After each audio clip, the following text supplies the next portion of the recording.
ਪਿਆਰੇ ਦਰਸ਼ਕੋ, ਬ੍ਰੇਕ ਤੋਂ ਬਾਅਦ ਫਿਰ ਤੁਹਾਡਾ ਸਵਾਗਤ ਹੈ।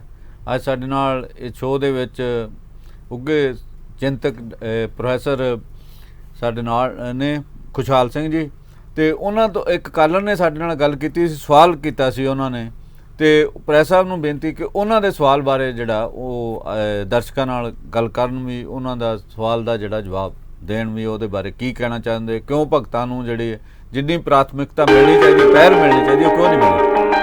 ਪਹਿਲਾਂ ਹੈਲੋ ਸਤਿ ਸ਼੍ਰੀ ਅਕਾਲ ਜੀ। ਸਤਿ ਸ਼੍ਰੀ ਅਕਾਲ ਜੀ। ਪਾਲ ਸਿੰਘ ਬੋਲਦਾ ਜੀ। ਹਾਂਜੀ ਪਾਲ ਸਿੰਘ ਜੀ, ਕੀ ਹਾਲ ਚਾਲ ਹੈ ਜੀ? ਹਾਂਜੀ, ਚੜ੍ਹਦੀ ਕਲਾ ਜੀ, ਚੜ੍ਹਦੀ ਕਲਾ ਜੀ। ਸਭ ਤੋਂ ਪਹਿਲਾਂ ਬਾਬਾ ਜੀ ਦੇ ਜਨਮ ਦਿਨ ਦੀਆਂ ਸਮੂਹ ਜਗਤ ਨੂੰ ਵਧਾਈਆਂ, ਤੇ ਤੁਹਾਨੂੰ ਵੀ ਬਹੁਤ ਬਹੁਤ ਮੁਬਾਰਕਾਂ ਜੀ। ਧੰਨਵਾਦ ਜੀ। ਮੈਂ ਤਾਂ ਬਾਬਾ ਜੀ ਦੇ ਜਨਮ ਤੋਂ ਬਾਅਦ ਇੱਕੋ ਹੀ ਚੀਜ਼ ਦੀ ਸੇਧ ਲੈਣਾ ਹੁੰਦਾ। ਹਾਂਜੀ, ਬਾਬਾ ਜੀ ਨੇ ਜੇ ਆਪਣੀ ਧਰਮ ਪਤਨੀ ਨੂੰ ਇਹ ਗੱਲ ਕਹੀ ਆ, ਵੀ ਲੋਈਏ ਰਾਮ ਪਿਆਰੀਏ, ਰਾਮ ਕਿਉਂ ਸਸਤਾ ਲਾਇਆ। ਹਾਂਜੀ ਹਾਂਜੀ ਹਾਂਜੀ ਹਾਂਜੀ। ਤੇ ਵੀ ਅਸੀਂ ਭਗਵਾਨ ਇੰਨਾ ਸਸਤਾ ਲਾਤਾ ਕਿ ਹੱਡੀਆਂ ਤੇ ਅਸੀਂ ਚੱਕੀ ਫਿਰਦੇ, ਜਦੋਂ ਜੀ ਕਰਦਾ ਉਹਦੀਆਂ ਸੌਹਾਂ ਖਾ ਲੈਂਦੇ ਆ। ਹਾਂਜੀ, ਤੇ ਸਾਨੂੰ ਇਹਦੇ ਉੱਤੇ ਬਹੁਤ ਵਿਚਾਰ ਕਰਨੀ ਪਊਗੀ। ਮੈਂ ਤਾਂ ਕਹਿੰਦਾ ਤੁਸੀਂ ਕਿਸੇ ਦਿਨ ਏਦਾਂ ਦਾ ਟੌਪਿਕ ਰੱਖੋ, ਬਈ ਇਹ ਦੱਸੋ ਵੀ ਇੰਨਾ ਸਸਤਾ ਹੀ ਕਿਉਂ ਲਾਤਾ ਹੈ ਜਿਹੜਾ ਇੰਨਾ ਅਨਮੋਲ ਹੀਰਾ ਆ। ਤੇ ਮੇਰਾ ਕੁਐਸਚਨ ਭਾਈ ਸਾਹਿਬ ਨੂੰ ਆ। ਹਾਂਜੀ ਹਾਂਜੀ। ਇਹ ਆਪਣੇ ਪਹਿਲਾਂ ਟੌਪਿਕ ਚੱਲਦਾ ਹੁੰਦਾ ਸੀਗਾ, ਤੇ ਉਹ ਹੈ ਤਾਂ ਸੰਬੰਧ ਵਿੱਚ ਘੱਲੂ ਘਾਰੇ ਦੇ ਚ ਹੀ ਆ। ਬਈ ਜਦੋਂ ਸਾਰਾ ਕੁਝ ਹੋ ਗਿਆ ਸੀਗਾ, ਢਹਿ ਢੇਰੀ ਵੀ ਹੋ ਗਿਆ, ਅਕਾਲ ਤਖਤ 2 ਵਾਰੀ ਬਣਾਇਆ ਗਿਆ, ਉਹਦੇ ਬਾਰੇ ਜ਼ਰੂਰ ਚਾਨਣਾ ਪਾਉਣ, ਕਿਉਂਕਿ ਉਹ ਵਿੱਚ ਹੀ ਗੱਲ ਫਿਰ ਹੋਰ ਬਦਲਦੀ ਗਈ ਵੀ ਉਹ 2 ਵਾਰੀ ਪਹਿਲਾਂ ਸਰਕਾਰ ਨੇ ਪੈਸੇ ਦੇ ਕੇ ਬਣਵਾਇਆ, ਕਿਹੜਾ ਬੰਦਾ ਕਾਰਜਕਾਰੀ ਸੀਗਾ, ਤੇ ਉਸ ਤੋਂ ਬਾਅਦ ਸੰਗਤਾਂ ਨੇ ਬਣਾਇਆ ਕਿਹੜਾ, ਉਹਦੇ ਬਾਰੇ ਜ਼ਰੂਰ ਸਾਨੂੰ ਚਾਨਣਾ ਪਾਓ। ਠੀਕ ਹੈ ਜੀ। ਪ੍ਰੈਸ ਸਾਹਿਬ, ਪਹਿਲੇ ਸਵਾਲ ਬਾਰੇ। ਹਾਂ, ਧੰਨਵਾਦ ਜੀ। ਪਹਿਲੇ ਕਾਲਰ ਜੀ ਦਾ ਜਿਹੜਾ ਸਵਾਲ ਸੀਗਾ ਜੰਮੂ ਸਾਹਿਬ, ਉਹਨਾਂ ਨੇ ਕਿਹਾ ਸੀਗਾ ਕਿ ਭਗਤ ਜੀ ਦਾ ਜਿਹੜਾ ਜੀਵਨ ਹੈ ਉਹਨੂੰ ਉਹਦਾ ਜਿਹੜਾ ਆ ਉਜਾਗਰ ਨਹੀਂ ਕੀਤਾ ਗਿਆ, ਉਹਦਾ ਪੱਖ ਹੈ। ਮੈਨੂੰ ਲੱਗਦਾ ਕਿ ਜਿਹੜਾ ਜਿਸ ਤਰ੍ਹਾਂ ਜੇ ਅਸੀਂ ਕਹੀਏ ਅਮਲੀ ਤੌਰ 'ਤੇ ਅਪਣਾਉਣ ਨੂੰ, ਉਹ ਤਾਂ ਸਾਡੇ ਸਮਾਜ ਨੇ ਗੁਰੂ ਨਾਨਕ ਸਾਹਿਬ ਜੀ ਦਾ ਜਾਂ ਹੋਰ ਵੀ ਜਿਹੜੇ ਮਹਾਂਪੁਰਖ ਹੈ ਉਹਨਾਂ ਦੇ ਜੀਵਨ ਨੂੰ ਪੂਰਨ ਰੂਪ ਵਿੱਚ ਲਾਗੂ ਤਾਂ ਕਿਤੇ ਵੀ ਨਹੀਂ ਕੀਤਾ, ਕਿਉਂਕਿ ਉਹ ਆਦਰਸ਼ ਗੱਲਾਂ ਹੁੰਦੀਆਂ ਨੇ, ਉਹ ਸਮਾਜ ਵਿੱਚ ਉਸ ਤਰ੍ਹਾਂ ਲਾਗੂ ਇਨ ਬਿਨ ਕਦੀ ਵੀ ਨਹੀਂ ਹੁੰਦੀਆਂ ਹੈਗੀਆਂ, ਕਿਉਂਕਿ ਸਮਾਜ ਇੱਕ ਦਿਸ਼ਾ ਵੱਲ ਚੱਲਦਾ ਆ। ਅਤੇ ਜਿੱਥੋਂ ਤੱਕ ਹਾਂ ਇਹ ਕਹਿ ਸਕਦੇ ਜਿਹੜੀ ਸਾਡੇ ਪ੍ਰਬੰਧਕ ਲੋਕ ਨੇ, ਗੁਰਦੁਆਰਿਆਂ ਦੇ ਪ੍ਰਬੰਧਕ ਲੋਕ ਨੇ, ਉਹ ਜਿਸ ਤਰ੍ਹਾਂ ਗੁਰੂਆਂ ਦੇ ਗੁਰਪੁਰਬ ਮਨਾਉਂਦੇ ਆ, ਭਗਤਾਂ ਦੇ ਦਿਨ ਉਸ ਪੱਧਰ 'ਤੇ ਨਹੀਂ ਮਨਾਏ ਜਾਂਦੇ, ਕਿਉਂਕਿ ਇਹ ਜਿਹੜਾ ਇਸ ਜ਼ਮੀਨ ਦੇ ਉੱਤੇ ਪੋਲੀਟੀਕਲ ਹਾਲਾਤ ਨੇ, ਜਿਹੜੇ ਲੋਕਾਂ ਤੋਂ ਵੋਟਾਂ ਲੈਣੀਆਂ ਹੁੰਦੀਆਂ ਨੇ ਜਾਂ ਹੋਰ ਕਈ ਕਾਰਜ ਜਿਨ੍ਹਾਂ ਤੋਂ ਆਉਂਦੇ ਆ, ਉਹਨਾਂ ਚੀਜ਼ਾਂ ਨੂੰ ਧਿਆਨ 'ਚ ਰੱਖ ਕੇ ਕਈ ਵਾਰੀ ਉਹ ਗਿਣਤੀਆਂ ਮਿਣਤੀਆਂ ਦੇ ਵਿੱਚੋਂ ਜਿਹੜਾ ਇਸ ਤਰ੍ਹਾਂ ਦੇ ਸਾਨੂੰ ਲੱਗਦਾ ਆ, ਪਰ ਵੀ ਨਹੀਂ, ਭਗਤਾਂ ਨੂੰ ਉਨੀ ਤਵੱਜੋ ਨਹੀਂ ਦਿੱਤੀ ਜਾ ਰਹੀ, ਪਰ ਦੇਣੀ ਚਾਹੀਦੀ ਆ। ਮੈਨੂੰ ਲੱਗਦਾ ਕਿ ਹੁਣ ਪਿੱਛੇ ਜੇ ਫੈਸਲਾ ਹੋ ਗਿਆ ਅਕਾਲ ਤਖਤ ਜਾਂ ਹਰਿਮੰਦਰ ਸਾਹਿਬ ਦੇ ਵਿੱਚ ਕਿ ਜਿੰਨੇ ਵੀ ਭਗਤ ਨੇ ਬਾਣੀ 'ਚ ਜਿਨ੍ਹਾਂ ਦੀ ਦਰਜ ਹੈ, ਉਹਨਾਂ ਦੇ ਦਿਨ ਮਨਾਉਣ ਦਾ ਹਾਲੇ ਜਿਹੜਾ ਮੁੱਢਲਾ ਕੰਮ ਹੈ, ਜਿਹੜਾ ਮੁੱਢਲੀ ਸਟੇਜ 'ਤੇ ਉਹ ਆਰੰਭ ਕੀਤਾ ਆ। ਮੈਂ ਕਹਿੰਦਾ ਵੀ ਨਾਲੋਂ ਸ਼ੁਰੂ ਹੋਇਆ ਇਹ ਬਹੁਤ ਕੁਛ ਚੰਗਾ ਹੈਗਾ ਆ। ਬਾਕੀ ਜੋ ਗੁਰੂ ਨਾਨਕ ਸਾਹਿਬ ਜੀ ਦਾ ਜਾਂ ਗੁਰੂ ਗੋਬਿੰਦ ਸਿੰਘ ਦਾ ਜਿਸ ਪੱਧਰ 'ਤੇ ਮਨਾਇਆ ਜਾਂਦਾ ਆ ਪੰਜਾਬ ਦੇ ਵਿੱਚ, ਅਤੇ ਭਗਤਾਂ ਨੂੰ ਉਸ ਪੱਧਰ 'ਤੇ ਨਹੀਂ ਮਨਾਇਆ ਜਾਂਦਾ, ਜਾਂ ਉਸ ਪੱਧਰ 'ਤੇ ਉਹਦੇ ਇੱਥੋਂ ਦੇ ਵਸੋਂ ਦੇ ਹੋਰ ਕਈ ਕਾਰਨ ਹੋ ਸਕਦੇ ਜਿਹਦੇ ਕਰਕੇ ਨਹੀਂ ਹੈ। ਅਤੇ ਉਹ ਲੇਕਿਨ ਸਿਧਾਂਤਕ ਤੌਰ 'ਤੇ ਸਾਡਾ ਇਹ ਬਣਦਾ ਹੈ ਕਿ ਸਾਰੇ ਭਗਤ, ਸਾਰੇ ਗੁਰੂ ਸਾਡੇ ਵਾਸਤੇ ਬਰਾਬਰ ਹੈ। ਸੋ ਉਹਨਾਂ ਦੇ ਦਿਨ ਜਿਹੜੇ ਆ, ਜਦੋਂ ਗੁਰੂ ਗ੍ਰੰਥ ਸਾਹਿਬ 'ਚ ਜਿਹਨਾਂ ਦੀ ਬਾਣੀ ਦਰਜ ਹੈ, ਉਹ ਸਾਡੇ ਵਾਸਤੇ ਸਾਰੇ ਬਰਾਬਰ ਹੈ, ਇੱਕੋ ਹੀ ਰੁਤਬਾ ਜਿਹੜਾ ਉਹ ਰੱਖਦੇ ਆ। ਦੂਜਾ ਜਿਹੜਾ ਸਵਾਲ ਕਾਲਰ ਨੇ ਕੀਤਾ ਸੀ ਅਕਾਲ ਤਖਤ ਬਾਰੇ, ਅਕਾਲ ਤਖਤ ਜਿਹੜਾ ਆ ਉਹ ਜਦੋਂ ਬਣਾਇਆ ਗਿਆ ਸੀਗਾ ਢਾਉਣ ਤੋਂ ਬਾਅਦ 6 ਜੂਨ ਤੋਂ ਬਾਅਦ, ਸੰਤਾ ਸਿੰਘ ਹੋਣਾ ਤੇ ਸੰਤਾ ਸਿੰਘ ਤੇ ਹੋਰ ਜਿਹੜਾ ਨਾਨਕਸਰ ਦੇ ਕੁਝ ਜਿਹੜੇ ਸੀਗੇ, ਬਾਬਾ ਕਾਲਾ ਸਿੰਘ, ਨਾਰਾਇਣ ਸਿੰਘ ਤੇ ਹੋਰ ਇਵੇਂ ਦੇ ਬੰਦੇ ਆ ਜਿਹੜੇ ਪੰਥ ਦੀਆਂ ਭਾਵਨਾਵਾਂ ਦੇ ਉਲਟ ਜਾ ਕੇ, ਜਿਨ੍ਹਾਂ ਨੂੰ ਇਹਨਾਂ ਸਾਰਿਆਂ ਨੂੰ ਇੰਦਰਾ ਗਾਂਧੀ ਦੇ ਬਹੁਤ ਨੇੜੇ ਸਮਝਿਆ ਜਾਂਦਾ ਸੀ। ਇੰਦਰਾ ਗਾਂਧੀ ਨੇ ਪਰਸਨਲ ਤੌਰ 'ਤੇ ਇਹਨਾਂ ਨੂੰ ਕਾਰਾਂ, ਉਹਨਾਂ ਦਿਨਾਂ ਚੰਪਾਲਾ ਕਾਰ ਨਵੀਂ ਆਈ ਸੀਗੀ, ਇਹ ਵਿਸ਼ੇਸ਼ ਕਾਰਾਂ ਜਿਹੜੀਆਂ ਮੁਹੱਈਆ ਕਰਾਈਆਂ ਸੀ, ਇਹਨਾਂ ਨੂੰ ਦਿੱਤੀਆਂ ਸੀ ਦਾਨ ਵਜੋਂ ਇਹ ਸਾਰੇ ਜਿਹੜੇ ਲੋਕ ਨੇ। ਅਤੇ ਇਹਨਾਂ ਨੇ ਫਿਰ ਆਪਣੀ ਸੇਵਾ ਦਾ ਮੁੱਲ ਜਿਹੜਾ ਆ ਉਹਦਾ ਉਤਾਰਿਆ, ਕਾਰ ਸੇਵਾ ਕਰਾ ਕੇ ਅਕਾਲ ਤਖਤ ਦੀ, ਜਿਹਦੀ ਜਿਹੜੀ ਅੱਗੇ ਜਾ ਕੇ ਸਿੱਖ ਸੰਗਤਾਂ ਨੇ ਉਹਨੂੰ ਪ੍ਰਵਾਨ ਨਾ ਕੀਤਾ। ਮੇਰਾ ਖਿਆਲ ਉਸ ਸਮੇਂ ਗ੍ਰਹਿ ਮੰਤਰੀ ਬੂਟਾ ਸਿੰਘ ਸੀ, ਜਿਨ੍ਹਾਂ ਦਾ ਵੀ ਕਾਫੀ ਯੋਗਦਾਨ ਸੀ। ਬੂਟਾ ਸਿੰਘ ਦਾ ਰੋਲ ਸੀਗਾ, ਲੇਕਿਨ ਇਹਦੇ ਪਿੱਛੇ ਇੰਦਰਾ ਗਾਂਧੀ ਦਾ ਵੱਡਾ ਹੱਥ ਸੀਗਾ ਉਹਦੇ ਵਿੱਚ ਕਰਾਉਣ ਦੇ ਵਿੱਚ। ਸੋ ਉਹ ਜਿਹੜਾ ਅਕਾਲ ਤਖਤ ਦੀ ਜਿਹੜੀ ਹੈ ਉਸਾਰੀ ਹੈ ਬਾਅਦ ਵਿੱਚ ਢਾਹ ਕੇ ਜਿਹੜਾ ਆ ਉਹ ਬਿਲਡਿੰਗ ਜਿਹੜੇ ਆ ਇਹ ਸੀਗਾ ਕਿ ਇੱਥੇ ਕਿਸੇ ਸਰਕਾਰ ਦਾ ਪੈਸਾ ਨਹੀਂ ਲੱਗ ਸਕਦਾ, ਕੋਈ ਜਿਹੜਾ ਇੱਥੇ ਸੰਗਤਾਂ ਦੇ ਦਸਵੰਧ ਦੇ ਪੈਸੇ ਨਾਲ ਜਿਹੜਾ ਗੁਰੂ ਸਾਹਿਬ ਵੇਲੇ ਤੋਂ ਬਣਦਾ ਆ ਰਿਹਾ ਸੀਗਾ। ਗੁਰੂ ਸਾਹਿਬ ਜੀ ਨੇ ਵੀ ਜਿਹੜੇ ਰਾਜਿਆਂ ਦੇ ਜਾਂ ਉਸ ਟਾਈਮ ਜਿਹੜੀ ਸਟੇਟ ਸੀ ਉਹਦੇ ਪੈਸੇ ਇਸ ਤਰ੍ਹਾਂ ਪ੍ਰਵਾਨ ਨਹੀਂ ਸੀ ਕੀਤੇ। ਸੋ ਇਸੇ ਗੱਲ ਨੂੰ ਲੈ ਕੇ ਜਦੋਂ ਜੂਨ 84 ਦੀ ਅਸੀਂ ਗੱਲ ਕਰਦੇ ਹਾਂ, ਇਸ ਭਾਵਨਾ ਅਨੁਸਾਰ ਹੀ ਜਿਹੜਾ ਆ ਉਹ ਲੋਕਾਂ ਨੇ ਜਿਹੜਾ ਆ ਸੰਗਤਾਂ ਨੇ ਉਹ ਜਿਹੜਾ ਉਹਨੂੰ ਸਵੀਕਾਰ ਨਹੀਂ ਸੀ ਕੀਤਾ ਅਤੇ ਉਹ ਦੁਬਾਰਾ ਢਾਹ ਕੇ ਜਿਹੜਾ ਆ ਉਹ ਉਹਦੀ ਉਸਾਰੀ ਕੀਤੀ ਗਈ ਸੀ, ਕਿਉਂਕਿ ਉਹਨਾਂ ਦੇ ਨਾਲ ਜਿਹੜੇ ਬੰਦਿਆਂ ਨੇ ਸੇਵਾ ਕਰਾਈ ਸੀ ਉਹ ਸਟੇਟ ਦੇ ਬੰਦੇ ਸੀਗੇ, ਉਹ ਗੌਰਮੈਂਟ ਦੇ ਜਿਹੜੇ ਪਾਲੇ ਹੋਏ ਬੰਦੇ ਸੀਗੇ, ਉਹ ਸਿੱਖ ਸੰਗਤਾਂ ਦੇ ਵਿੱਚ ਉਹਨਾਂ ਦਾ ਕੋਈ ਆਧਾਰ ਨਹੀਂ ਸੀ, ਤਾਂ ਕਰਕੇ ਜਿਹੜਾ ਆ ਉਹ ਦੁਆਰਾ ਹੋਇਆ ਸੀਗਾ। ਇਹ ਮੇਨ ਜਿਹੜੀਆਂ ਸੰਪਰਦਾਵਾਂ, ਇੱਕ ਨਿਹੰਗ ਸਿੰਘ ਸੰਪਰਦਾ ਜਿਹੜਾ ਮੁੱਖ ਸੀ, ਅਤੇ ਦੂਸਰੀ ਨਾਨਕਸਰ ਸੰਪਰਦਾ ਜਿਹੜੀ ਹੈਗੀ, ਜਿਹੜੇ ਉਸ ਟਾਈਮ ਕਾਲਾ ਸਿੰਘ ਅਤੇ ਹੋਰ ਜਿਹੜੇ ਬੰਦੇ ਸੀਗੇ ਇਨਵੋਲਵ ਸੀਗੇ ਸਾਰੇ ਦੇ ਵਿੱਚ, ਉਹਨਾਂ ਨੇ ਜਿਹੜਾ ਆ ਇਹਦੀ ਉਸਾਰੀ ਦੇ ਵਿੱਚ ਜਿਹੜੀ ਵੱਡੀ ਭੂਮਿਕਾ ਨਿਭਾਈ ਸੀ। ਵੈਸੇ ਇਸ ਤੋਂ ਬਾਅਦ ਹੁਣ ਅਸੀਂ ਕਬੀਰ ਹੋਣਾ ਨੂੰ, ਸੰਤ ਕਬੀਰ ਹੋਣਾ ਨੂੰ ਆਪਣੇ ਜਿਹੜੇ ਸ਼ਰਧਾ ਦੇ ਫੁੱਲ ਭੇਟ ਕਰਨ ਤੋਂ ਬਾਅਦ ਅਸੀਂ ਪੰਥ ਰਤਨ ਜਿਹੜੇ ਆ ਮਾਸਟਰ ਤਾਰਾ ਸਿੰਘ, ਜਿਨ੍ਹਾਂ ਦੇ ਜੀਵਨ ਦੇ ਬਾਰੇ ਕਿਹਾ ਜਾਂਦਾ ਕਿ ਉਹਨਾਂ ਨੇ ਸਿੱਖ ਪੰਥ ਨੂੰ ਆਜ਼ਾਦੀ ਦੇ ਘੋਲ ਦੇ ਵਿੱਚ ਵੀ ਅਹਿਮ ਯੋਗਦਾਨ ਪਾਇਆ, ਅਤੇ ਬਾਅਦ ਦੇ ਵਿੱਚ ਜਿਹੜੀ ਜੋ ਉਹ ਚਾਹੁੰਦੇ ਸੀਗੇ, ਜਿਸ ਕਿਸਮ ਦਾ ਪੰਜਾਬੀ ਸੂਬਾ ਚਾਹੁੰਦੇ ਸੀ, ਉਹ ਨਾਮ ਬਣਿਆ। ਉਹਦੇ ਲਈ ਉਹਨਾਂ ਨੂੰ ਗ੍ਰਿਫਤਾਰੀਆਂ ਵੀ ਦੇਣੀਆਂ ਪਈਆਂ। ਉਹਨਾਂ ਦਾ ਜੀਵਨ ਕਿਸ ਕਿਸਮ ਦਾ ਸੀ, ਕਿਸ ਕਿਸਮ ਦੀ ਉਹਨਾਂ ਦੀ ਸਿਆਸਤ ਸੀ, ਉਹਦੇ ਬਾਰੇ ਸਾਡੇ ਦਰਸ਼ਕਾਂ ਨਾਲ ਤੁਸੀਂ ਗੱਲ ਸਾਂਝੀ ਕਰੋ। ਵੇਖੋ ਜੀ, ਜਿੱਥੇ ਮਾਸਟਰ ਤਾਰਾ ਸਿੰਘ ਜੀ ਦਾ ਜਿਹੜਾ ਜੀਵਨ ਹੈ ਉਹ ਬਹੁਤ ਗਰੀਬ ਘਰ 'ਚ ਪੈਦਾ ਹੋਏ ਸੀਗੇ। ਹਾਂਜੀ ਹਾਂਜੀ। ਅਤੇ ਉਹ ਕਿਸੇ ਵੱਡੇ ਘਰਾਣੇ ਦੇ ਵਿੱਚ ਪੈਦਾ ਨਹੀਂ ਸੀ ਹੋਏ, ਉਹ ਸੈਲਫ ਮੇਡ ਸੀ। ਉਹਨਾਂ ਨੇ ਆਪਣੇ ਆਪ ਸਾਰਾ ਕੁਛ ਉਹਨਾਂ ਨੇ ਬੜੀ ਮਿਹਨਤ ਕਰਕੇ ਆਪਣੇ ਜੀਵਨ ਦੇ ਵਿੱਚ ਇੱਕ ਰੁਤਬਾ ਹਾਸਲ ਕੀਤਾ ਸੀਗਾ, ਅਤੇ ਉਹਨਾਂ ਨੇ ਬਹੁਤ ਲੰਮਾ ਸਮਾਂ ਪੰਥ ਦੀ ਅਗਵਾਈ ਕੀਤੀ। ਉਹਨਾਂ ਦੀ ਜਿਹੜਾ ਜੀਵਨ ਬੜਾ ਸਧਾਰਨ ਜੀਵਨ ਸੀਗਾ, ਅਤੇ ਉਹ ਕਿਸੇ ਵੀ ਤਰ੍ਹਾਂ ਦਾ ਅਸੀਂ ਉਹਨਾਂ ਨੂੰ ਲਾਲਚੀ ਜਾਂ ਕਪਟੀ ਨਹੀਂ ਕਹਿ ਸਕਦੇ। ਹਾਂ, ਜਿਨ੍ਹਾਂ ਲੋਕਾਂ ਨਾਲ ਸਿਆਸੀ ਤੌਰ 'ਤੇ ਉਹਨਾਂ ਦਾ ਟਾਕਰਾ ਸੀਗਾ, ਉਹ ਵੀ ਉਹਨਾਂ ਬਾਰੇ ਵੀ ਧਿਆਨ ਰੱਖਣਾ ਚਾਹੀਦਾ ਹੈ। ਜਿਹੜੇ ਦੂਜੀਆਂ ਕੌਮਾਂ ਦੇ ਲੋਕ ਜਿਨ੍ਹਾਂ ਨਾਲ ਉਹਨਾਂ ਦਾ ਵਾਹ ਵਾਸਤਾ ਪਿਆ, ਨਹਿਰੂ ਜਾਂ ਜਿਨਾਹ, ਉਹ ਆਪਣੇ ਸਮੇਂ ਦੇ ਬਹੁਤ ਬਾਹਰਲੀਆਂ ਯੂਨੀਵਰਸਿਟੀਆਂ 'ਚੋਂ ਪੜ੍ਹੇ ਹੋਏ ਅਤੇ ਬਹੁਤ ਘਾਹ ਕਿਸਮ ਦੇ ਸਿਆਸਤਦਾਨ ਸੀਗੇ। ਹਾਂਜੀ। ਉਹਨਾਂ ਦੇ ਮੁਕਾਬਲੇ ਮਾਸਟਰ ਤਾਰਾ ਸਿੰਘ ਜੀ ਇੱਕ ਕਿਰਤੀ ਸਿੱਖ ਸੀਗੇ, ਅਤੇ ਉਹਨਾਂ ਦਾ ਅਸੀਂ ਕਹੀਏ ਕਿ ਉਹ ਜਿਹੜੇ ਬਹੁਤ ਵੱਡੇ ਦੁਨੀਆ ਦੇ ਵਕੀਲ ਸੀ, ਉਹਨਾਂ ਦੇ ਮੁਕਾਬਲੇ ਅਸੀਂ ਵਿਜ਼ਨ ਦੇ ਵਿੱਚ ਵੀ ਅਸੀਂ ਕਹਿ ਸਕਦੇ ਹਾਂ ਕਿ ਵਿਜ਼ਨ ਵੀ ਉਹਨਾਂ ਦਾ ਛੋਟਾ ਹੋ ਸਕਦਾ ਆ ਉਹਨਾਂ ਦੇ ਮੁਕਾਬਲੇ, ਪਰੰਤੂ ਉਹਨਾਂ ਨੇ ਗੁਰੂ ਆਸ਼ਾ ਅਤੇ ਗੁਰੂ 'ਤੇ ਵਿਸ਼ਵਾਸ, ਗੁਰੂ 'ਤੇ ਯਕੀਨ ਹੈ ਜਿਹੜਾ ਉਹਨਾਂ ਦਾ ਬਹੁਤ ਜ਼ਿਆਦਾ ਸੀਗਾ। ਅਸੀਂ ਇਸ ਕਰਕੇ ਕਹਿੰਦੇ ਹਾਂ ਕਿ ਜਿਹੜੇ ਉਸ ਟਾਈਮ ਬਾਹਰਲੀ ਪੱਛਮੀ ਵਿੱਦਿਆ ਦੇ ਵਿੱਚ ਜਿਹੜਾ ਇੱਕ ਰੁਤਬਾ ਹਾਸਲ ਕਰ ਚੁੱਕੇ ਲੋਕ ਸੀਗੇ, ਉਹਨਾਂ ਨੇ ਮਨੁੱਖਤਾ ਦੇ ਉੱਤੇ ਜ਼ਿਆਦਾ ਮਨੁੱਖਤਾ ਨੂੰ ਨੁਕਸਾਨ ਪਹੁੰਚਾਇਆ। ਜਿਹੜੀ ਵੰਡ ਹੋਈ ਅਤੇ ਵੰਡ ਦੇ ਵਿੱਚ ਲੱਖਾਂ ਲੋਕ ਮਾਰੇ ਗਏ, ਉਹ ਜਿਹੜਾ ਸਾਰਾ ਅਸੀਂ ਵਿਧੀ ਵਿਧਾਨ ਜਾਂ ਉਹ ਸਾਰਾ ਅਸੀਂ ਕਹੀਏ ਜੋ ਸੀਗਾ ਕਾਰਵਾਈ ਹੋਈ ਹੈ, ਉਹਦੇ ਪਿੱਛੇ ਜਿਹੜੇ ਇਹ ਪੜ੍ਹੇ ਲਿਖੇ ਦੋਨੇ ਦਿਮਾਗ ਸੀਗੇ ਜਿਹੜੇ ਮੇਜਰ ਤੌਰ 'ਤੇ, ਉਹਦੇ ਵਿੱਚ ਕੰਟਰੀਬਿਊਸ਼ਨ ਹੋਰ ਵੀ ਬਹੁਤ ਸਾਰੇ ਲੋਕਾਂ ਦੀ ਸੀਗੀ, ਪਰ ਉਹਦੇ ਮੁਕਾਬਲੇ ਮਾਸਟਰ ਤਾਰਾ ਸਿੰਘ ਜੀ ਦਾ ਜਿਹੜਾ ਸੀਗਾ ਉਹਦੇ ਬਾਰੇ ਵਿਵਾਦ ਨੇ ਉਹਨਾਂ ਦੇ ਬਾਰੇ, ਕਿਉਂਕਿ ਜਦੋਂ 47 ਦੇ ਵਿੱਚ ਸਿੱਖ ਪੰਥ ਨਾਲ ਧੋਖਾ ਹੋ ਗਿਆ। ਪਰ ਇੱਕ ਪ੍ਰੈਸ ਇਹ ਵੀ ਕਿਹਾ ਜਾਂਦਾ ਕਿ ਜਿਹੜਾ ਬਰਤਾਨੀਆ ਸਾਮਰਾਜ ਸੀਗਾ, ਜਿਹਦੇ ਹਿੰਦੁਸਤਾਨ ਗੁਲਾਮ ਸੀਗਾ, ਉਹ ਆਪਣੀ ਸਕੀਮ ਦੇ ਵਿੱਚ ਸਫਲ ਹੋ ਗਏ। ਇਹਨਾਂ ਦੋਨਾਂ ਆਗੂਆਂ ਨੂੰ ਇਸ ਤਰੀਕੇ ਨਾਲ ਉਹਨਾਂ ਨੇ ਟਰੈਪ 'ਚ ਲਿਆ ਕਿ ਉਹ ਆਪਣਾ ਜਿਹੜਾ ਇੱਥੇ ਖਿੱਤਾ ਬਣਾਉਣਾ ਚਾਹੁੰਦੇ ਸੀ, ਇੱਕ ਵੱਖਰਾ ਜਿਹੜਾ ਪਾੜੋ ਤੇ ਰਾਜ ਕਰੋ ਦੀ ਨੀਤੀ ਦੇ ਅਧੀਨ, ਉਹਦੇ 'ਚ ਸਫਲ ਹੋ ਗਏ। ਇਹ ਸਾਡੇ ਦੋਨੇ ਆਗੂ ਜਿਹੜੇ ਆ ਉਹਨਾਂ ਦੀਆਂ ਮੇਰੇ ਖਿਆਲ ਜਾਂ ਤਾਂ ਚਾਲਾਂ ਨੂੰ ਨਹੀਂ ਸਮਝ ਸਕੇ। ਮੇਰੇ ਖਿਆਲ ਇਸ ਤਰੀਕੇ ਦੀ ਗੱਲ ਜਿਹੜੀ ਹਿਸਟਰੀ ਦੇ ਵਿੱਚ ਜ਼ਰੂਰ ਆਉਂਦੀ ਹੈ। ਵੇਖੋ ਜੀ, ਇਸ ਤੋਂ ਪਹਿਲਾਂ ਕੈਬਨਿਟ ਮਿਸ਼ਨ ਨੇ ਬਹੁਤ ਚੰਗਾ ਜਿਹੜਾ ਅੱਜ ਅਨੰਦਪੁਰ ਸਾਹਿਬ ਦਾ ਮਤਾ ਕਹਿੰਦੇ ਆ, ਹਾਂਜੀ, ਇਹਦੇ ਨਾਲ ਮਿਲਦਾ ਜੁਲਦਾ ਜਿਹੜਾ ਪ੍ਰਸਤਾਵ ਲਿਆਂਦਾ ਸੀਗਾ, ਜਿਹਦੇ ਵਿੱਚ ਜਿਨਾਹ ਨੇ ਵੀ ਔਰ ਨਹਿਰੂ ਨੇ ਵੀ ਦਸਤਖਤ ਕੀਤੇ ਸੀਗੇ। ਫਿਰ ਪਹਿਲਾਂ ਨਹਿਰੂ ਮੁੱਕਰੇ ਉਹਨਾਂ ਤੋਂ, ਕਿਉਂਕਿ ਉਹਦੇ ਵਿੱਚ ਖੁਦ ਮੁਖਤਿਆਰੀ ਸੂਬਿਆਂ ਨੂੰ ਸੀ, ਸਟੇਟਾਂ ਨੂੰ ਸੀ, ਲੋਕਾਂ ਦੇ ਵਿੱਚ ਸਾਰੀ ਸ਼ਕਤੀਆਂ ਦਾ ਵਿਕੇਂਦਰੀਕਰਨ ਸੀਗਾ। ਕੇਂਦਰ ਕੋਲ ਬਹੁਤ ਸੀਮਤ ਜਿਹੜੇ ਵਿਭਾਗ ਸੀ ਜਾਂ ਸ਼ਕਤੀਆਂ ਸੀਗੀਆਂ। ਫਿਰ ਇਹਨਾਂ ਨੂੰ ਲੱਗਿਆ ਕਿ ਅਸੀਂ ਉਹ ਜਿਹੜੀ ਪਾਵਰ ਹੈ ਉਹ ਨਹੀਂ ਦੇਣੀ ਤਾਂ ਉਹਨਾਂ ਨੇ ਉਹਦੇ ਵਿੱਚ ਵੀ ਪਾਕਿਸਤਾਨ ਨਿਕਲਿਆ। ਅਗਰ ਉਸ ਤਰੀਕੇ ਨਾਲ ਇੱਕ ਧਰਮ ਦਾ ਜਾਂ ਇੱਕ ਸੱਭਿਆਚਾਰ ਦਾ ਬੋਲਬਾਲਾ ਦਾ ਨਾ ਮਤਲਬ ਹੁੰਦਾ ਤਾਂ ਸਾਰਿਆਂ ਨੂੰ ਇੱਕ ਸਪੇਸ ਬਣਦੀ, ਸਪੇਸ ਦਿੱਤੀ ਜਾਂਦੀ।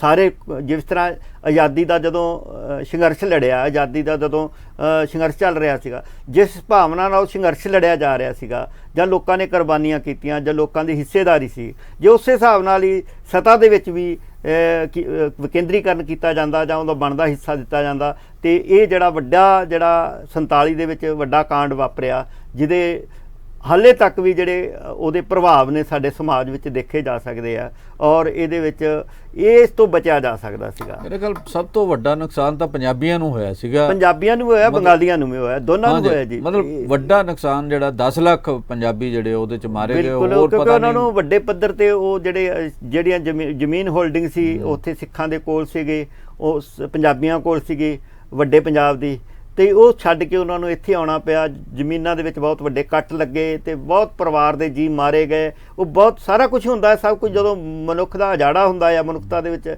ਤੇ ਉਹ ਜਿਸ ਤਰੀਕੇ ਨਾਲ ਦੋਨੇ ਪਾਸੇ, ਮੈਂ ਇੱਕ ਪਾਸੇ ਨਹੀਂ ਕਹਿੰਦਾ, ਦੋਨੇ ਪਾਸੇ ਜਿਸ ਤਰ੍ਹਾਂ ਦਾ ਕਤਲੋਗਾਰਤ ਹੋਈ ਤੇ ਸਿਆਸੀ ਲੋਕਾਂ ਦੀ ਉਹ ਨਿਗਰਾਨੀ ਥੱਲੇ ਹੋਈ, ਇੱਧਰ ਵੀ ਤੇ ਉੱਧਰ ਵੀ। ਇੱਥੇ ਵੀ ਜਿਹੜਾ ਰੋਲ ਸੀਗਾ ਅਸੀਂ ਦੇਖ ਰਹੇ ਹਾਂ, ਲੋਕ ਤੇ ਭੋਲੇ ਭਾਲੇ ਸੀਗੇ, ਲੋਕਾਂ ਨੂੰ ਪਤਾ ਹੀ ਨਹੀਂ ਸੀਗਾ। ਪਟਿਆਲਾ ਸਟੇਟ ਦੇ ਉਸ ਟਾਈਮ ਜਿਸ ਤਰ੍ਹਾਂ ਇੱਥੋਂ ਦੇ ਮੁਸਲਮਾਨ ਆਬਾਦੀ ਨੂੰ ਉਜਾੜਿਆ ਜਾਂ ਮਾਰਿਆ, ਸਰਕਾਰੀ ਸਰਪ੍ਰਸਤੀ, ਸਰਕਾਰੀ ਫੌਜ ਪਟਿਆਲਾ ਸਟੇਟ ਦੀ ਨੇ ਲੋਕਾਂ ਨਾਲ ਜਿਸ ਤਰ੍ਹਾਂ ਵਿਹਾਰ ਕੀਤਾ। ਜਦੋਂ ਲੋਕ ਮਲੇਰਕੋਟਲਾ ਦੀ ਸਿਆਸਤ, ਕਿਉਂਕਿ ਉਦੋਂ ਇੱਕ ਬਣ ਚੁੱਕਿਆ ਸੀਗਾ ਕਿ ਜਿਹੜੇ ਲੋਕ ਮੁਸਲਮਾਨ ਮਲੇਰਕੋਟਲੇ ਦੀ ਹੱਦ ਚਲੇ ਜਾਣਗੇ ਉਹ ਨਾਲ ਸੇਫ ਮਹਿਸੂਸ ਕਰਨਗੇ, ਉਹਨਾਂ 'ਤੇ ਹਮਲੇ ਨਹੀਂ ਹੋਣਗੇ ਕੀਤੇ ਜਾਣ। ਗੁਰੂ ਸਾਹਿਬ ਜੀ ਦਾ ਦਿੱਤਾ ਹੋਇਆ ਉਹਨਾਂ ਨੂੰ ਵਿਸ਼ਵਾਸ ਸੀਗਾ। ਲੇਕਿਨ ਪਟਿਆਲਾ ਫੌਜ ਹੈ ਜਿਹੜੀ ਫੜ ਕੇ ਲੋਕਾਂ ਨੂੰ ਜਿਹੜੇ ਆ ਉੱਥੋਂ ਜਿਹੜੇ ਦੰਗਾਈ ਸੀਗੇ ਲੋਕ ਸੀਗੇ ਉਹਨਾਂ ਦੇ ਹਵਾਲੇ, ਦੰਗਾਈ ਜਥਿਆਂ ਦੇ ਹਵਾਲੇ ਕਰਦੀ ਸੀਗੇ। ਤਾਂ ਇਸ ਤਰ੍ਹਾਂ ਬਹੁਤ ਕਾਂਡ ਹੋਇਆ, ਉੱਧਰ ਵੀ ਹੋਇਆ। ਉੱਧਰ ਵੀ ਬਹੁਤ ਜਿਹੜੇ ਲੋਕ ਨੇ ਜਿਹੜੇ ਮੁਸਲਿਮ ਲੀਗ ਦੇ ਆਪਣੇ ਆਪ ਨੂੰ ਕਹਾਉਂਦੇ ਸੀਗੇ, ਆਗੂ ਕਹਾਉਂਦੇ ਸੀ, ਉਹਨਾਂ ਨੇ ਵੀ ਬਹੁਤ ਸਾਰਾ ਹਿੰਦੂਆਂ ਤੇ ਪੰਜਾਬੀਆਂ ਤੇ ਸਿੱਖਾਂ ਦੇ ਉੱਤੇ ਬਹੁਤ ਵੱਡਾ ਜਿਹੜਾ ਆ ਉਹ ਜ਼ੁਲਮ ਦੇ ਕਾਰਵਾਈਆਂ ਕੀਤੀਆਂ। ਬਹੁਤ ਸਾਰਾ ਸਾਡਾ ਨੁਕਸਾਨ ਹੋਇਆ। ਪਰ ਇਹ ਹੋਇਆ ਦੋਨੋਂ ਪਾਸੇ ਸਿਆਸਤ ਦੀ ਭੇਟ ਚੜਿਆ। ਇਹ ਤੇ ਧਰਮ ਦਾ ਸਭ ਤੋਂ ਵੱਡਾ ਜਿਹੜਾ ਆ ਇਹ ਖਾਤੇ 'ਚ ਪਾਇਆ ਗਿਆ, ਧਰਮ ਦੇ ਖਾਤੇ 'ਚ ਪਾਇਆ ਗਿਆ। ਧਰਮ ਕਦੀ ਵੀ ਅਲਾਉ ਨਹੀਂ ਕਰਦਾ, ਕੋਈ ਵੀ ਧਰਮ ਹੋਵੇ ਇਸ ਤਰ੍ਹਾਂ ਦੇ ਨਹੀਂ ਅਲਾਉ ਨਹੀਂ ਕਰਦਾ। ਲੇਕਿਨ ਇਹ ਆਪਣੀਆਂ ਲਾਲਸਾਵਾਂ ਪੂਰੀਆਂ ਕਰਨ ਵਾਸਤੇ, ਇਹ ਆਪਣੇ ਜਿਹੜੇ ਸੱਤਾ ਦਾ ਆਨੰਦ ਮਾਣਨ ਵਾਸਤੇ ਇਹ ਸਾਰਾ ਕੁਝ ਐਗਜ਼ੀਕਿਊਟ ਕੀਤਾ ਗਿਆ। ਔਰ ਸਾਡਾ ਜਿਹੜਾ ਆ ਸਾਡੇ ਵਾਸਤੇ ਦੁਖਾਂਤ ਇਹ ਵੀ ਹੈ, ਮਾਸਟਰ ਤਾਰਾ ਸਿੰਘ ਜੀ ਵੀ ਇਸ ਦੇ ਵਿੱਚ ਅਸੀਂ ਕਹੀਏ ਕਿ ਟਰੈਪ ਦੇ ਵਿੱਚ ਆਏ, ਉਸ ਟਰੈਪ ਦੇ ਵਿੱਚ ਮੌਕੇ ਦੇ ਵਿੱਚ ਕਿ ਇੱਕ ਪਾਸੇ ਅਸੀਂ ਆਪਣੇ ਗੁਰੂ ਸਿਧਾਂਤ ਹੈ ਸਾਡਾ, ਉਹ ਸਾਡੇ ਸਾਹਮਣੇ ਖੜਾ ਸੀਗਾ। ਅਸੀਂ ਗੁਰੂ ਘਰਾਂ ਦੇ ਵਿੱਚ ਅਲਾਓ ਕੀਤਾ ਕਿ ਉੱਥੇ ਉਸ ਟਾਈਮ ਦੇ ਕਾਂਗਰਸ ਦੇ ਵੱਡੇ ਲੀਡਰ ਹੈ ਜਿਹੜੇ ਉਹ ਹਥਿਆਰ ਇਕੱਠੇ ਕਰਨ, ਉੱਥੋਂ ਲੋਕ ਇਕੱਠੇ ਹੋ ਕੇ ਪਿੰਡਾਂ ਦੇ ਵਿੱਚ ਅਟੈਕ ਕਰਨ। ਇਹ ਗੁਰੂ ਦਾ ਸਿਧਾਂਤ ਹੈ, ਕਿਤੇ ਅਲਾਓ ਨਹੀਂ ਕਰਦਾ। ਮਤਲਬ ਮਾਨਸ ਕੀ ਜਾਤ ਇੱਕ ਪਹਿਚਾਨ ਉਹ ਜਿਹੜਾ ਉਹਨੂੰ ਸਿਧਾਂਤ ਨੂੰ ਤੋੜਿਆ ਗਿਆ ਜੀ। ਇਹਦੇ ਵਿੱਚ ਅਸੀਂ ਅੱਜ ਤੱਕ ਉਸ ਚੀਜ਼ ਦਾ ਬਣਦਾ ਪਛਤਾਵਾ ਵੀ ਨਹੀਂ ਕੀਤਾ ਸੋਸਾਇਟੀ ਨੇ। ਸੋਸਾਇਟੀ ਕੋਲ ਗਲਤ ਕੰਮ ਹੋ ਜਾਂਦੇ ਆ ਪਰ ਸੋਸਾਇਟੀਆਂ ਆਪਣੇ ਘਰ ਦੇ ਪੜਚੋਲ ਕਰਦੀਆਂ। ਅਸੀਂ ਇੰਨੇ ਸਾਲਾਂ ਦੇ ਵਿੱਚ ਅਸੀਂ ਇਹ ਜਿਹੜਾ ਉਹ ਪੜਚੋਲ ਕਰਕੇ, ਕਿਉਂਕਿ ਅੱਗੇ ਕੋਈ ਘਟਨਾ ਨਾ ਵਾਪਰੇ ਇਵੇਂ ਦੀ। ਪੰਜਾਬ ਨੇ ਬਹੁਤ ਵੱਡਾ ਦਿਖਾਂਤ ਹੰਢਾਇਆ, ਸਿੱਖ ਪੰਥ ਨੇ ਹੰਢਾਇਆ। ਅੱਗੇ ਇਵੇਂ ਦਾ ਦਿਖਾਂਤ ਤੋਂ ਕਿਵੇਂ ਬਚਿਆ ਜਾ ਸਕੇ? ਜੇ ਅਸੀਂ ਉਦੋਂ ਕੋਈ ਠੀਕ ਆਪਣਾ ਸਟੈਂਡ ਲਿਆ ਹੁੰਦਾ ਤੇ ਹੋ ਸਕਦਾ ਅਸੀਂ ਜਿਹੜਾ ਆ 84 ਦੇ ਵਿੱਚ ਅਸੀਂ ਦੁਬਾਰਾ ਜਿਹੜਾ ਆ ਇਵੇਂ ਦੇ ਦਿਖਾਂਤ ਵੱਲ ਨਾ ਜਾਂਦੇ। ਪਰੰਤੂ ਇਹ ਜਿਹੜਾ ਆ ਵੱਡੇ ਪੱਧਰ ਤੇ, ਕਿਉਂਕਿ ਉਹਦੇ ਪਿਛੋਕੜ 'ਚ ਹੈ ਸਾਰਾ ਕੁਛ, ਉਸ ਦੇ ਦੂਸਰੀ ਵਾਰ ਜਿਹੜਾ ਉਹ ਰਹਿਸਲ ਅਸੀਂ ਜਿਹੜਾ ਨਵੰਬਰ 84 ਦੇ ਵਿੱਚ ਦੇਖਦੇ ਹਾਂ ਇਹ ਹੋਈ ਹੈ ਇੱਥੇ ਪੰਜਾਬ ਦੀ। ਪਰ ਪ੍ਰੋਫੈਸਰ ਸਾਹਿਬ ਇਹ ਤਾਂ ਅਸੀਂ ਨਵੰਬਰ 84 ਦੇਖਦੇ ਹਾਂ ਜਿੰਨੇ ਕਤਲੇਆਮ ਹੋਇਆ, ਉਹ ਤੋਂ ਇਲਾਵਾ ਅੱਜ ਵੀ ਭਾਰਤ ਜਿਹੜਾ ਇਹ ਧਰੂਵੀਕਰਨ ਦੀ ਜਿਹੜੀ ਰਾਜਨੀਤੀ ਉਹਦਾ ਜਿਹੜਾ ਸੰਕਟ ਆ ਭੋਗ ਰਿਹਾ ਤੇ ਅੱਜ ਵੀ ਕਈ ਥਾਵਾਂ ਦੇ ਉੱਪਰ ਹਜੂਮੀ ਭੀੜਾਂ ਵੱਲੋਂ ਪਿਛਲੇ ਸਮੇਂ ਦੇ ਵਿੱਚ ਕਤਲ ਕੀਤੇ ਗਏ।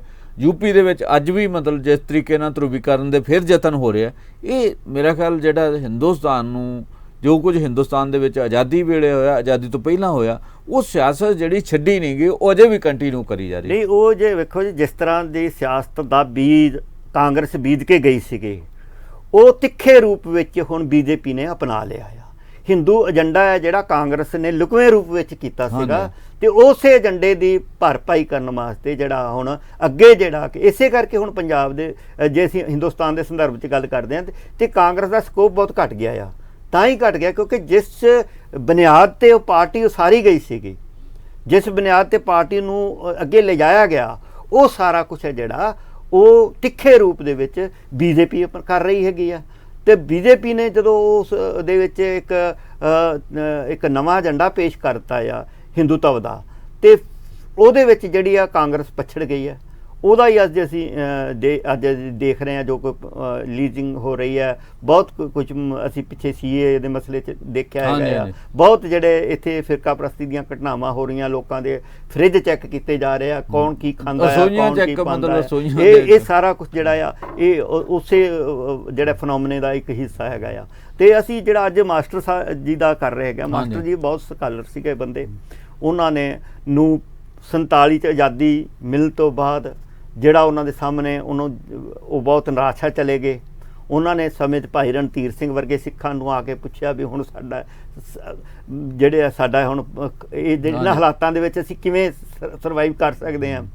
ਤਾਂ ਉਹਨਾਂ ਦੇ ਹਾਲਾਤਾਂ ਦੇ ਵਿੱਚ ਜਦੋਂ ਦਿੱਲੀ ਮਿਲਣ ਜਾ ਰਹੇ ਸੀਗੇ ਤੇ ਪਹਿਲਾਂ ਨਰੇਲਾ 'ਚ ਗ੍ਰਿਫਤਾਰ ਕਰਕੇ ਉਹਨਾਂ ਦਾ ਜਿਹੜਾ ਵਿਹਾਰ ਕੀਤਾ ਗਿਆ, ਉਹ ਇੱਕ ਆਪਣੀ ਕਿਸਮ ਦਾ ਜਿਹੜਾ ਆ ਉਹ ਅਸੀਂ ਕਹੀਏ ਕਿ ਵਿਸ਼ਵਾਸਘਾਤ ਦੀ ਇੱਕ ਜਿਹੜੀ ਆ ਵੱਡੀ ਉਦਾਹਰਨ ਹੈ।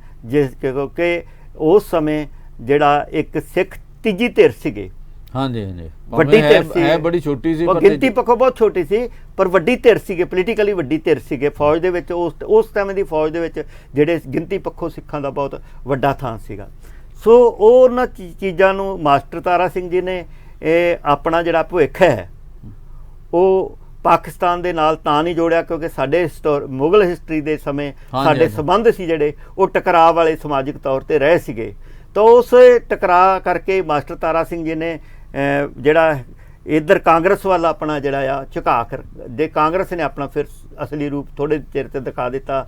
ਫਿਰ ਜਿਹਦੀ ਐਜੀਟੇਸ਼ਨ ਅੱਗੇ ਪੰਜਾਬੀ ਸੂਬੇ ਤੱਕ ਵੀ ਅਸੀਂ ਦੇਖਦੇ ਹਾਂ ਕਿਸ ਤਰੀਕੇ ਨਾਲ ਉਹਨਾਂ ਨੇ ਤੇ ਮਾਸਟਰ ਤਾਰਾ ਸਿੰਘ ਜੀ ਦਾ ਵੀ ਜਿਹੜਾ ਜਿਸ ਤਰ੍ਹਾਂ ਦਾ ਬਾਅਦ 'ਚ ਜੀਵਨ ਉਹਨਾਂ ਨੇ ਬਤੀਤ ਕੀਤਾ, ਜਿਹਨਾਂ ਹਾਲਾਤਾਂ 'ਚ ਉਹਨਾਂ ਨੂੰ ਲੰਘਣਾ ਪਿਆ ਕਿਉਂਕਿ ਉਹ ਬਹੁਤ ਸੱਚੇ ਸੁੱਚੇ ਸਿੱਖ ਸੀਗੇ। ਬਾਅਦ ਵਿੱਚ ਜਿਹੜਾ ਬੋਲਬਾਲਾ ਜਿਹੜਾ ਅਕਾਲੀ ਦਲ ਦੇ ਉੱਤੇ ਇੱਕ ਜੰਗੀਰਦਾਰੂ ਜਾਂ ਕਿ ਇਹ ਅਲੀਟ ਜਿਹੜੀ ਕਲਾਸ ਹੈ ਉਹ ਕਾਬਜ ਹੋ ਗਈ, ਪੈਸੇ ਵਾਲੇ ਲੋਕ ਕਾਬਜ ਹੋ ਗਏ, ਮਸਲ ਪਾਵਰ ਹੈ ਜਿਹੜੀ ਉਹ ਹੋ ਗਏ। ਤੇ ਉਹ ਜਿਹੜੇ ਸੁੱਚੇ ਸਾਚੇ ਸਿੱਖ ਸੀਗੇ ਉਹ ਭਾਵੇਂ ਉਹਨਾਂ 'ਚ ਅਸੀਂ ਕਿ ਪੋਲੀਟੀਕਲ ਵਿਜ਼ਨ ਦੀ ਘਾਟ ਹੋ ਸਕਦੀ ਹੈ, ਲੇਕਿਨ ਉਹਨਾਂ ਦੀ ਇਮਾਨਦਾਰੀ ਤੇ ਉਹਨਾਂ ਦੀ ਜਿਹੜੀ ਉਹਦੇ 'ਤੇ ਸ਼ੱਕ ਨਹੀਂ ਕੀਤਾ ਜਾ ਸਕਦਾ ਕਿਉਂਕਿ ਉਹਨਾਂ ਨੇ ਜਿਸ ਤਰ੍ਹਾਂ ਉਹਨਾਂ ਦਾ ਜੀਵਨ ਸੀਗਾ, ਆਪਣੇ ਘਰੋਂ ਰੋਟੀ ਲੈ ਕੇ ਆਉਂਦੇ ਸੀਗੇ, ਉਹਨਾਂ ਨੇ ਸਾਰੀ ਉਮਰ 'ਚ ਇੱਕ ਫਕੀਰਾਂ ਵਰਗਾ ਜਿਹੜਾ ਜੀਵਨ ਹੰਢਾਇਆ। ਤੇ ਦੂਸਰੇ ਪਾਸੇ ਅਸੀਂ ਅਕਾਲੀ ਲੀਡਰਾਂ ਦਾ ਜਦੋਂ ਜ਼ਿਕਰ ਕਰਦੇ ਹੈਗੇ ਹਾਂ ਤੇ ਉਹ ਸਾਡੇ ਸਾਹਮਣੇ ਹੈ ਕਿ ਭ੍ਰਿਸ਼ਟਾਚਾਰ ਦਾ ਸਿੰਬਲ ਬਣ ਕੇ ਜਿਹੜੇ ਆ ਸਿੱਖ ਲੀਡਰਸ਼ਿਪ ਉਹਨਾਂ ਦੀਆਂ ਜਿਹੜੀਆਂ ਸਿੱਖਿਆਵਾਂ ਜਾਂ ਉਹਨਾਂ ਨੇ ਜਿਹੜਾ ਜੀਵਨ ਬਤਾਇਆ ਬਸ ਤਾਰਾ ਸਿੰਘ ਹੋਣਾ ਨੇ, ਉਹਦੀ ਤਾਂ ਹੁਣ ਨਗੇਸ਼ਨ ਹੀ ਹੋ ਗਈ। ਅਕਾਲੀ ਪਾਰਟੀ, ਅਕਾਲੀ ਜਿਹੜੀ ਸਿਆਸਤ ਹੈ ਉਹ ਸਾਰਾ ਕੁਝ ਹੀ ਜਿਹੜਾ ਉਹ ਪੈਸੇ ਵਾਲਿਆਂ ਦੇ ਪੱਖ 'ਚ ਚਲਾ ਗਿਆ। ਆਮ ਜਿਹੜੇ ਆ ਨਿਸ਼ਕਾਮ ਸੇਵਾ ਜਾਂ ਜੇ ਇਹ ਤਾਂ ਹੁਣ ਨਾਅਰੇ ਦੇ ਤੌਰ 'ਤੇ ਕਹਿ ਦਿੰਦੇ ਆ ਮਤਲਬ ਰਾਜ ਨਹੀਂ ਸੇਵਾ, ਮਤਲਬ ਰਾਜ ਹੀ ਰਾਜ ਆ, ਸੇਵਾ ਦਾ ਤਾਂ ਕੰਸੈਪਟ ਭੁਲਾ ਹੀ ਦਿੱਤਾ ਗਿਆ। ਇਸੇ ਕਰਕੇ ਸਿੱਖ ਪੰਥ ਨੂੰ ਜਿਹੜਾ ਬਹੁਤ ਸਾਰੀਆਂ ਮੁਸ਼ਕਲਾਂ ਦਾ ਸਾਹਮਣਾ ਜਿਹੜਾ ਉਹ ਕਰਨਾ ਪੈ ਰਿਹਾ। ਜੰਮੂ ਸਾਹਿਬ ਜੀ ਸਾਰੀਆਂ ਪਾਰਟੀਆਂ ਦੀ ਲੀਡਰਸ਼ਿਪ ਹੈ ਜਿਹੜੀ ਉਹਦੇ ਵਿੱਚ ਜਿਹੜਾ ਪੈਸੇ ਵਾਲਿਆਂ ਦਾ ਬੋਲਬਾਲਾ, ਮਸਲ ਪਾਵਰ ਦਾ ਬੋਲਬਾਲਾ ਸਾਰੀਆਂ ਪੋਲੀਟੀਕਲ ਧਿਰਾਂ ਦੇ ਵਿੱਚ। ਪਰੰਤੂ ਸੰਕਟ ਸਾਡੇ ਸਾਹਮਣੇ ਇਹ ਹੈ ਕਿ ਅਕਾਲੀ ਦਲ ਦੇ ਸਾਹਮਣੇ ਇੱਕ ਸਿਧਾਂਤਕ ਸੰਕਟ ਹੈ ਜਿਹੜਾ ਜਿਸ ਬੁਨਿਆਦ 'ਚ ਅਕਾਲੀ ਦਲ ਖੜਾ ਕੀਤਾ ਗਿਆ ਆ, ਜਿਹੜਾ ਗੁਰੂ ਸਾਹਿਬ ਜੀ ਦਾ ਸੰਦੇਸ਼ ਹੈ ਇਹ ਜਿਹੜਾ ਉਹਦੇ ਉਲਟ ਹੈਗਾ ਆ। ਇਹ ਸਾਡੇ ਵਾਸਤੇ ਪ੍ਰੋਬਲਮ ਹੈ। ਇਸੇ ਕਰਕੇ ਸਿੱਖਾਂ ਦੀ ਮੇਜਰ ਪਾਰਟੀ ਹੈ ਜਿਹੜੀ ਸਿੱਖਾਂ ਦੀ ਸਿਆਸੀ ਪਾਰਟੀ ਹੈ, ਜਦੋਂ ਸਿੱਖ ਦੁਸ਼ਮਣ ਦੀ ਕਤਾਰਾਂ ਵਿੱਚ ਜਾ ਖੜਦੀ ਹੈ, ਜਿਹਦਾ ਉਹਦਾ ਪੰਥਕ ਰੋਲ ਹੈ ਜਿਹੜਾ ਉਹ 'ਚੋਂ ਅਲੋਪ ਹੋ ਜਾਂਦਾ ਆ। ਦੇਖੋ ਜਿੰਨਾ ਚਿਰ ਅਕਾਲੀ ਦਲ ਨੇ ਕੰਮ ਕੀਤਾ ਇੱਥੇ ਜਿਹੜਾ ਇੱਕ ਮਿੰਟ ਇਹਦੇ ਤੇ ਮੈਂ ਕਹਿਣਾ ਚਾਹੁੰਦਾ ਜਦੋਂ ਮੋਗੇ ਦੇ ਵਿੱਚ ਇੱਕ ਮਿੰਟ ਸੁਣ ਲਈ। ਹੈਲੋ ਜੀ, ਸਤਿ ਸ੍ਰੀ ਅਕਾਲ ਜੀ, ਕੌਣ ਸਾਹਿਬ? ਹਾਂ ਜੀ ਜੰਮੂ ਸਾਹਿਬ, ਤੁਹਾਨੂੰ ਤੇ ਡਾਕਟਰ ਸਾਹਿਬ ਨੂੰ ਬਲਿਹਾਰ ਸਿੰਘ ਰੰਧਾਵਾ ਵੱਲੋਂ ਵਾਹਿਗੁਰੂ ਜੀ ਕਾ ਖਾਲਸਾ ਵਾਹਿਗੁਰੂ ਜੀ ਕੀ ਫਤਿਹ ਜੀ। ਹਾਂ ਜੀ, ਹਾਂ ਜੀ, ਤੁਹਾਡਾ ਇੱਕ ਤਾਂ ਬਹੁਤ ਧੰਨਵਾਦ। ਤੁਸੀਂ ਅੱਜ ਭਗਤ ਕਬੀਰ ਜੀ ਦੇ ਜਨਮ ਉਤਸਵ ਨੂੰ ਜਨਮ ਪੁਰਬ ਦਾ ਲੈ ਕੇ ਆਏ ਹੋ ਤੇ ਬੜੀ ਖੁਸ਼ੀ ਹੁੰਦੀ ਆ। ਸ਼੍ਰੋਮਣੀ ਭਗਤ ਹੋਏ ਆ ਤੁਸੀਂ, ਡਾਕਟਰ ਸਾਹਿਬ ਨੇ ਕਰ ਲਿਆ ਇੱਥੇ ਵਿਸਾਰ ਨਾਲ ਗੱਲ। ਦੂਜੀ ਗੱਲ ਜਿਹੜੀ ਮੈਂ ਕਰਨੀ ਚਾਹੁੰਦਾ, ਜੰਮੂ ਸਾਹਿਬ ਗੱਲ ਕਰਕੇ ਤੇ ਆਪਾਂ ਜਿਹੜੀ 47 ਦੇ ਵਿੱਚ ਵੰਡ ਹੋਈ ਆ ਨਾ, ਉਹਦੇ ਚ ਦੇਖੋ ਸਪਸ਼ਟ ਕਹਿਤਾ ਤੁਸੀਂ ਤੇ ਇਹ ਰਾਜਨੀਤਿਕ ਲੋਕਾਂ ਨੇ ਇਹ ਕਰਵਾਈ ਗਏ ਸੀ ਕਤਲੇਆਮ। ਬਾਕੀ ਪੂਰੇ ਭਾਰਤ ਤੋਂ ਇਧਰੋਂ ਉਧਰੋਂ ਲੋਕ ਗਏ ਆ, ਇੱਕ ਵੀ ਬੰਦਾ ਨਹੀਂ ਮਰਿਆ। ਕੇਵਲ ਪੰਜਾਬ ਦੇ ਹੀ 10 ਲੱਖ 12 ਲੱਖ ਬੰਦਾ ਕਿਉਂ ਮਰਿਆ? ਬੰਗਾਲ ਚ ਵੀ ਮਰੇ ਜੀ। ਬੰਗਾਲ ਦੀ ਜਿਹੜੀ ਜਿਹੜਾ ਦੂਜਾ ਉਹੀ ਗੱਲ, ਦੋ ਸੂਬੇ ਵੱਡੇ ਨੇ, ਬੰਗਾਲ ਵੱਡਿਆ ਤੇ ਪੰਜਾਬ ਵੱਡੇ ਆ ਦੋਏ। ਅੱਛਾ, ਇਹਨੇ ਤਾਂ ਲੋਕ ਤੁਸੀਂ ਆਖਿਆ ਨਾ ਵੀ ਮਾਫੀ ਮੰਗਣੀ ਚਾਹੀਦੀ ਆ, ਸਰਕਾਰਾਂ ਮਾਫੀ ਨਹੀਂ ਮੰਗਣਗੀਆਂ ਕਿਉਂਕਿ ਇਹਨੀ ਏਦਾਂ ਦੇ ਗਾਹਾਂ ਹੋਰ ਮੋਹਰੇ ਹਾਲੇ ਫਿਊਚਰ ਵਿੱਚ ਹੋਰ ਕਰਾਉਣੇ ਆ। ਜੰਮੂ ਸਾਹਿਬ ਜਿਹੜੇ ਆ ਰਹੀ ਲੋਕਾਂ ਦੀ ਗੱਲ ਮੈਂ ਦੋ ਗੱਲਾਂ ਕਰੂੰਗਾ। ਲੋਕ ਜਿਹੜੇ ਆ ਉਹ ਪਾਚਾ ਦਾ ਵੀ ਕਰ ਚੁੱਕੇ ਆ। 1952 ਦੇ ਵਿੱਚ ਜਦੋਂ ਕਵੀ ਸੰਮੇਲਨ ਹੋਇਆ ਨਾ ਦੋਨਾਂ ਪੰਜਾਬਾਂ ਦਾ, ਤੇ ਨਜ਼ਮ ਲਿਖੀ ਜੇ ਵੀ ਚੰਦਰੀ ਘੜੀ ਭੁਲੇਖੇ ਦਾ ਡੰਗ ਖਾ ਕੇ ਮੋਏ ਤੁਸੀਂ ਵੀ ਹੋ ਮੋਏ ਅਸੀਂ ਵੀ ਹਾਂ, ਲਾਲੀ ਸਜਰੀ ਅੱਖਾਂ ਦੀ ਦੱਸਦੀ ਆ ਰੋਏ ਤੁਸੀਂ ਵੀ ਹੋ ਰੋਏ ਅਸੀਂ ਵੀ। ਬਿਲਕੁਲ ਇਹ ਹੋ ਗਿਆ ਸਾਹਿਤਕ ਪੱਖ। ਦੂਜਾ ਹੋ ਗਿਆ ਖਿਡਾਰੀਆਂ ਦਾ ਪੱਖ। 1956 ਚ ਦੋਨਾਂ ਪੰਜਾਬਾਂ ਦਾ ਕਬੱਡੀ ਦਾ ਟੂਰਨਾਮੈਂਟ ਹੋਇਆ ਲੁਧਿਆਣੇ। ਮੇਰੇ ਮਿੱਤਰ ਅਜੀਤ ਸਿੰਘ ਮਾਰੜੀ ਨੇ ਕਪਤਾਨੀ ਕੀਤੀ ਸੀ ਉਹਦੀ।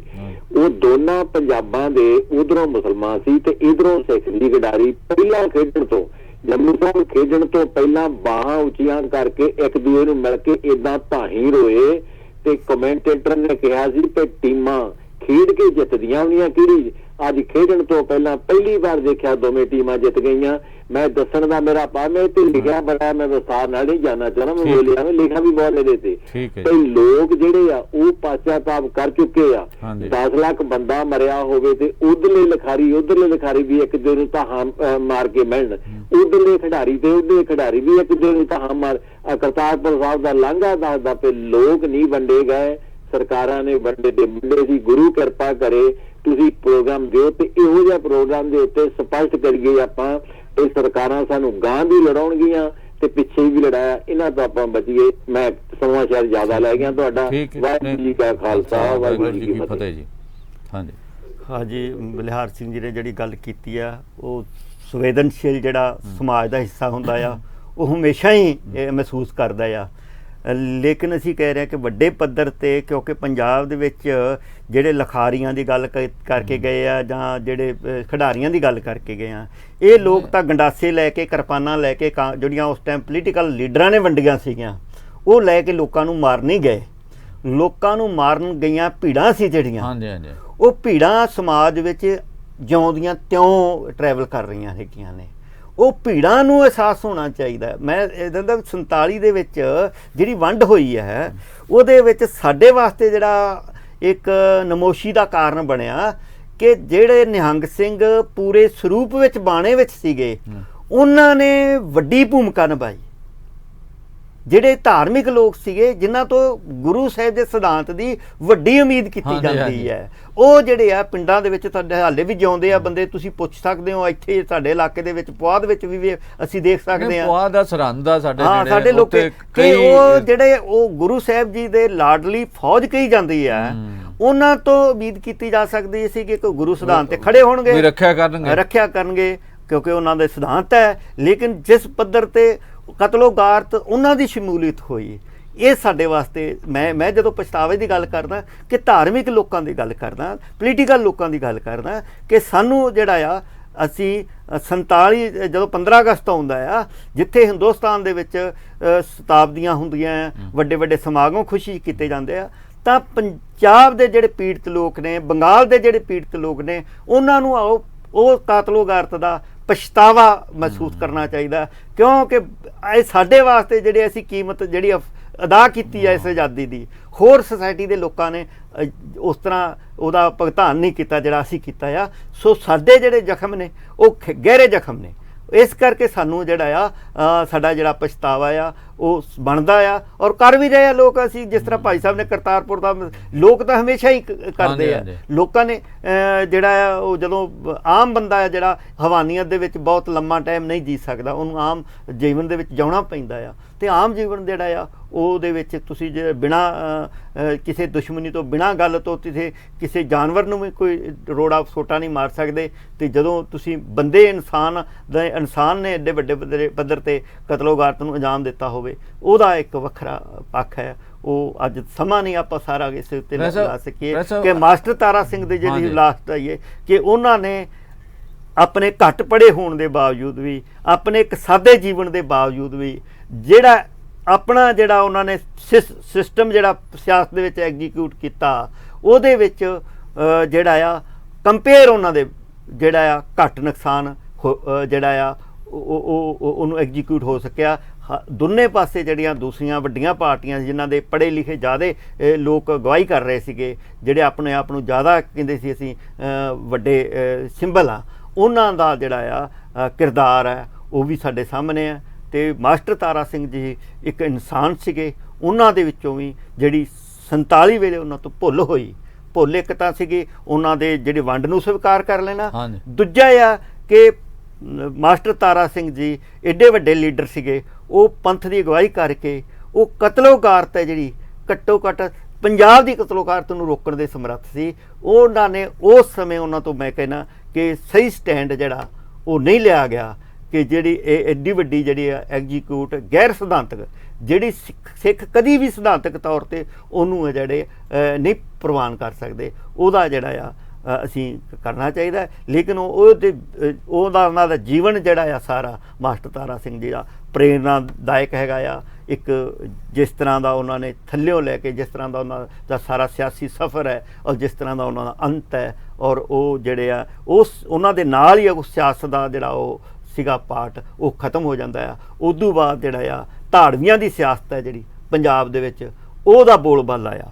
ਅੱਜ ਧਾੜਵੀਆਂ ਦੀ ਸਿਆਸਤ ਹੈ ਜਿਹੜੀ ਉਹ ਕਿਸੇ ਵੀ ਪਾਰਟੀ 'ਚ ਹੋਵੇ, ਉਹ ਏ ਦੀ ਹੋਵੇ, ਬੀ ਦੀ ਹੋਵੇ, ਉਹ ਸਾਰੇ ਜਿਹੜੇ ਧਾੜਵੀ ਹੈ ਜਿਹੜੇ ਉਹ ਸਿਆਸਤ ਦੇ ਉੱਤੇ, ਸਿੱਖ ਸਿਆਸਤ ਉੱਤੇ ਖਾਸ ਕਰਕੇ ਕਾਬਜ਼ ਹੋ ਗਏ ਆ। ਸੋ ਉਹਨਾਂ ਦੇ ਮਾਸਟਰ ਤਾਰਾ ਸਿੰਘ ਦੇ ਜੇ ਅਸੀਂ ਕਹੀਏ ਕਿ ਉਹ ਜਿਹੜੇ ਇੱਕ ਸਧਾਰਨ ਘਰ ਦੇ ਵਿੱਚ ਜਨਮ ਲੈ ਕੇ, ਜਿਨ੍ਹਾਂ ਨੇ ਅਕਾਲੀ ਮੋਰਚਿਆਂ ਦੇ ਵਿੱਚ ਇੱਕ ਲਾਈਨ 'ਚ ਇਹਨੂੰ ਸਮਾਪਤ ਕਰੋ ਆਪਣਾ ਸਮਾਂ ਜਿਹੜਾ ਨਾ। ਹਾਂਜੀ, ਉਹੀ ਹੈ ਜੀ। ਅਸੀਂ ਅੱਜ ਦੇ ਦਿਨ ਦੇ ਵਿੱਚ ਜਿਹੜੇ ਦੋ ਸ਼ਖਸੀਅਤਾਂ, ਇੱਕ ਤਾਂ ਵੱਡੇ ਮਹਾਂਪੁਰਖ, ਉਹਨਾਂ ਦਾ ਤਾਂ ਅਸੀਂ ਦੁਨਿਆਵੀ ਤੌਰ 'ਤੇ ਕੋਈ ਕਰ ਹੀ ਨਹੀਂ ਸਕਦੇ। ਭਗਤ ਕਬੀਰ ਜੀ ਹੈ, ਉਹਨਾਂ ਦੇ ਤਾਂ ਸਾਰੀ ਜਿਹੜੀ ਉਹਨਾਂ ਦੀਆਂ ਸਿੱਖਿਆਵਾਂ ਨੇ ਉਹ ਤਾਂ ਸਮੇਂ ਤੋਂ ਬਾਹਰ ਰਹੀਆਂ ਨੇ। ਅਕਾਲੀ ਨੇ ਉਹ ਤਾਂ ਹਰ ਸਮੇਂ ਦੇ ਵਿੱਚ ਸਾਡੇ 'ਤੇ ਉਸ ਤਰ੍ਹਾਂ ਹੀ ਪ੍ਰਸੰਗਿਕ ਨੇ। ਅਤੇ ਦੂਜਾ ਅਸੀਂ ਜਿਹੜਾ ਪੰਥ ਦਾ ਵੱਡਾ ਲੀਡਰ ਸੀਗਾ ਮਾਸਟਰ ਤਾਰਾ ਸਿੰਘ, ਉਹਦੇ ਜਨਮ ਦਿਨ ਦੇ ਉੱਤੇ ਅੱਜ ਸਾਨੂੰ ਸਿੱਖਿਆ ਲੈਣੀ ਚਾਹੀਦੀ ਹੈ ਕਿ ਉਹ ਸਿਆਸਤ ਦੇ ਵਿੱਚ ਜਿਹੜਾ ਇਹ ਕ੍ਰਿਮੀਨਲ ਐਲੀਮੈਂਟ ਨਹੀਂ ਸੀਗਾ, ਉਵੇਂ ਦੇ ਯਤਨ ਕਰਨੇ ਚਾਹੀਦੇ ਆ ਕਿ ਉਹ ਸੱਚੇ ਸੁੱਚੇ ਸਿਆਸਤ ਨੂੰ ਅੱਗੇ ਲੈ ਕੇ ਆਈਏ। ਤੁਹਾਡਾ ਬਹੁਤ ਬਹੁਤ ਸ਼ੁਕਰੀਆ। ਅਤੇ ਇੱਥੇ ਅਸੀਂ ਆਪਣੇ ਦਰਸ਼ਕਾਂ ਕੋਲੋਂ ਆਗਿਆ ਲੈਂਦੇ। ਬਹੁਤ ਬਹੁਤ ਧੰਨਵਾਦ।